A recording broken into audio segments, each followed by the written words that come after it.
বিএসএফকে সমীহ করার দিন শেষ। সীমান্তে বিজিবির গর্জনে কাঁপছে দুশ্মন দেশ। বাংলাদেশকে ভারত ইচ্ছা করেই বন্যায় ডুবিয়েছে, এটি কলকাতার দাদারা মানতে নারাজ। তবে বর্ডার গার্ড বাংলাদেশ বিজিবি ভারতীয় সরকারের সেই মুখোশ ফাঁস করে দিয়েছে। সীমান্তে গত এক মাস যাবৎ আমরা যেন এক অন্যরকম বিজিবিকে দেখছি। সীমান্তে বিজিবির গর্জনে দিশেহারা ভারতের গুন্ডা বাহিনী। সীমান্তে এতদিন নিষ্ক্রিয় ছিল বর্ডার গার্ড বাংলাদেশ। সরকার পরিবর্তন হতেই যেন আমরা এক আগ্রাসী বিজিবিকে সীমান্তে দেখছি। বর্ডারে গুন্ডামি করা বিএসএফ জওয়ানদের রীতিমতো কান ধরে সোজা করে রাখছে। এবার ভারতীয় সরকারের নির্দেশে বাংলাদেশের ফেনীকে আবারও বন্যায় ডুবাতে বাঁধ কেটে ফেলার কুপরিকল্পনা করে বিএসএফ।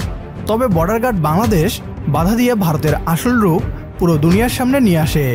বিস্তারিত থাকছে আজকের এই ভিডিওতে।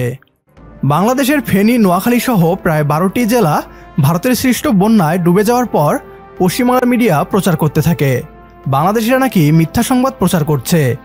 ভারত বিদ্বেষ থেকেই বাংলাদেশিরা মিথ্যা অপবাদ দিচ্ছে ভারতকে, এমনটাও বলতে শোনা যায় তাদের।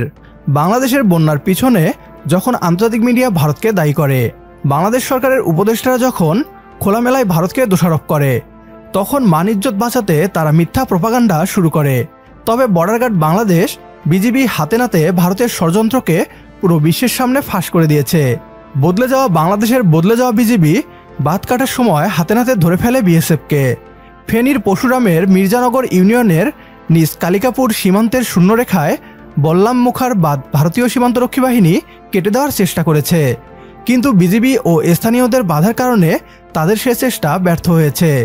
পরে বিএসএফের সদস্যরা 5 রাউন্ড ফাঁকা গুলি করে সেখান থেকে চলে যায়। এবারের বর্ষা মৌসুমে পাহাড়ি ঢলের চাপে ভারতের ত্রিপুরা রাজ্যের বিলোনিয়া শহর প্লাবিত হয়।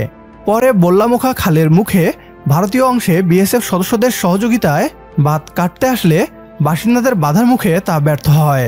পরাজয় মেনে না নিতে পেরে ভারতের গুন্ডা বাহিনী কয়েক রাউন্ড ফাঁকা বুলেটও ছুড়ে গত 20 আগস্ট সকালে বিভিন্ন মসজিদে মাইকিং করে বল্লামুখার খালের বাঁধের ব্যাপারে গ্রামবাসীকে সতর্ক থাকতে বলা হয়।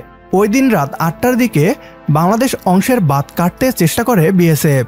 তাদের সহযোগিতায় ভারতীয় নাগরিকরাও এগিয়ে আসেন। পরে বাঁধে অবস্থান নেওয়া বাংলাদেশি বাসিন্দাদের ছত্রভঙ্গ করতে বিএসএফ 5 রাউন্ড ফাঁকা গুলি ছোড়ে। এরপর গ্রামবাসীদের সহযোগিতায় এগিয়ে আসেন নিজ কালিকাপুর বিজিবি ক্যাম্পের সদস্যরা। তাদের বাধার মুখে খালের বাঁধটি কাটতে পারেনি ভারতীয়রা। এতে বন্যায় আরও বেশি দুর্ভোগের হাত থেকে রক্ষা পেয়েছে মির্জানগর ইউনিয়ন সহ পরশুরামের নিম্নাঞ্চল। বাঁধটি কেটে দেওয়া হলে মির্জানগর ইউনিয়ন সহ পরশুরামে আরও বেশি পানি প্রবেশ করত। 1983 সালের বন্যার সময়ও এই বাঁধটি কেটে দেওয়ায় পরশুরামের ব্যাপক ক্ষয়ক্ষতি হয়েছিল। সরকার পরিবর্তনের সাথে সাথে বিজিবিও যেন আগ্রাসী হয়ে গিয়েছে। গত 17টি বছর বিজিবির কাজই যেন ছিল সীমান্ত থেকে লাশ গ্রহণ করা। বিজিবির এই ভূমিকা সর্বশেষ কবে দেখেছেন মনে পড়ে? ভারতীয় বিএসএফকে বাঁধ কাটতে দেয়নি বিজিবি।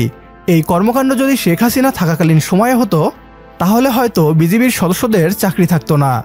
বিজিবি জওয়ানদের বলে রাখা হয়েছিল, বিএসএফ হচ্ছে প্রভুর মতো, সীমান্তে তারা যাই করুক না কেন সেটা ঠিক।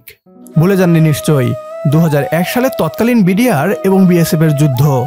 ভারতের বিএসএফের দখল করা পদুয়া গ্রামকে পুনরুদ্ধার করে বিডিআর। সেই যুদ্ধে 3 বিডিআর সৈন্যের মৃত্যুর জবাবে ভারতীয় 16 বিএসএফের মৃত্যু হয়। আবারও অতীতের সেই সীমান্তরক্ষী বিডিআরকে দেখছি ভারত সীমান্তে। বিজিবির এমন সাহসী পদক্ষেপকে আপনিও সমর্থন করলে কমেন্ট বক্সে ইয়েস লিখে জানিয়ে দিন আমাদের।